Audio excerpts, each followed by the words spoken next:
Hey guys, welcome back to We Watch Movie. I am Mike, and today we're reviewing Teenage Mutant Ninja Turtles Mutant Mayhem, which is a fun-ass name. It's just 90s all over, especially with that badass like green goo that they've got it dropped on there with. My whole thing with the Turtles is just, man, they did it right in like 1989, 1990. Like Jim Henson with those the animatronics, the puppets and stuff, the way that they did that, it was fine. Like there was nothing wrong with that. And I don't know why we had to do the Michael Bay CGI fucking just disaster. To me, it was a disaster. It was just like, let's take the turtles and just make them ugly and just do a bunch of ugly ass CGI with them and just make it just this basically just boring ass corny thing. I've never understood why we don't just go back to what they were doing there. Take those characters, make a couple upgrades with the technology and stuff that we have today, not CGI, but and let's go with it. Let's do it. Let's do more turtle movies in that vein. And I don't know why we never do it. Instead, we always go back to animation or this or that or this iteration or that iteration,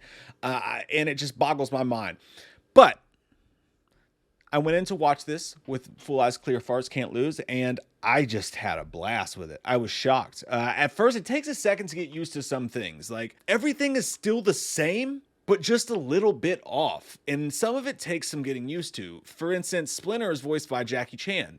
And whenever I think of the Ninja Turtles, like, I think of, there's the video games, of course, and the TV show, but for the most part, my brain goes to the movies, the three movies that we got that we loved so dearly growing up as kids. I mean, if you're old as fuck like I am. So some of that takes some getting used to, some of the subtle changes they made. Like I just don't picture Splinter as Jackie Chan, but after a couple minutes of it, I'm like, I love this Splinter too. And then there's other aspects that do feel the exact same. It all meshes really well. The new stuff meshes really well with the old stuff, and it just creates this fun environment where you're getting something new that's not a direct retread of what you had before, but it also honors and picks and chooses the right things to keep the same. Watching the movie, the animation, it's very, very much like Into the Spider-Verse. And sometimes that can take some getting used to too. Just like watching like the wonky faces on people, and everything is just a lot. That's one thing I'll say about this movie. From the top of every fucking inch of the screen, there is just something going on. And this movie is loud and there's a lot happening. They are just fucking throwing shit at you. Like you're being gacked the entire movie with like slime and shit and just crazy stuff flying around, the bells and whistles. It never, ever slows down. Even in a moment of calm where people are speaking, there's like people's eyebrows doing weird shit. It's just the most ADD fueled movie I've ever seen in my life. And it's all very vibrant and bright and in your face. The soundtrack is amazing. I had no idea that Trent Reznor and Atticus Ross did the score for this. The dudes who did the Social Network soundtrack and some of the best, like when you're working or studying kind of soundtracks you turn on to kind of keep you in the zone, no lyrics, but just keeps you in that mode. And this is no different. They did such a cool job with this score. And that was such a ballsy out of left field choice.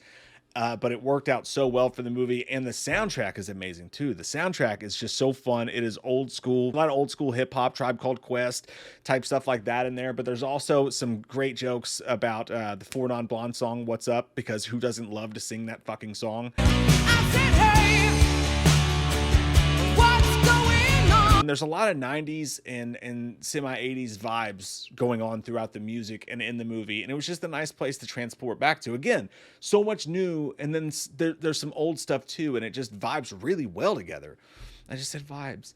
The turtles were so fun to watch. As babies, they're like the cutest things I've ever seen. There's some baby Yoda shit going on when you see them tell the story. And they tell the origin story in a little bit of a new way, which is kind of fun. And the bad guys feel like they have so much more to do with this than they've ever felt like they have before. Maybe apart from Shredder. But it's amazing. They use this fly, which is like Superfly. The presence that the fly had on screen with people reminded me so much of The Last Dragon with Bruce Leroy. Just the way he talked and like the way he carried himself or whatever. They have this thing with the turtles. There's this big setup for this great big bad guy and his crew. And there for a while where the turtles are so young, they end up just like hanging out with them because it's the first time they've seen mutants like themselves.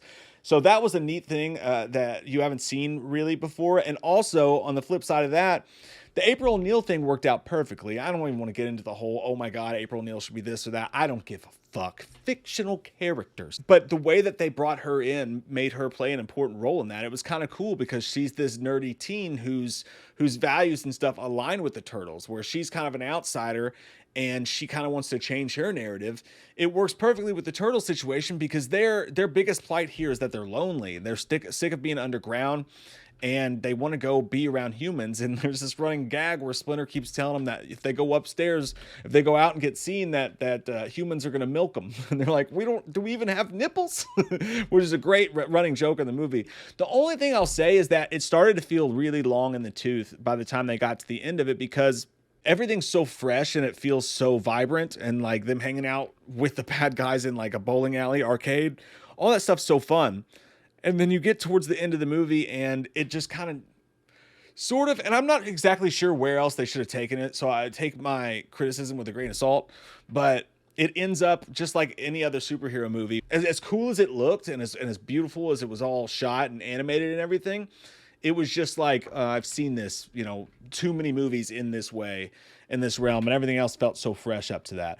But apart from that, and that feeling a little bit long, and it being so just intense and in your face, which was a good thing, sometimes a bad thing, a little bit, I guess. The turtles were all so likable. I found myself laughing at Raphael as much as I did anybody. He would make certain faces and do certain shit that I found, and if that tells you anything, that should tell you a lot. Raphael was always my least favorite when I was a kid. I was like, stop bitching and whining. They kept the characters who they are, but them being teenagers adds this whole other layer to them. And you being able to, like, it feels like they're teenagers, them really having no idea what they're doing.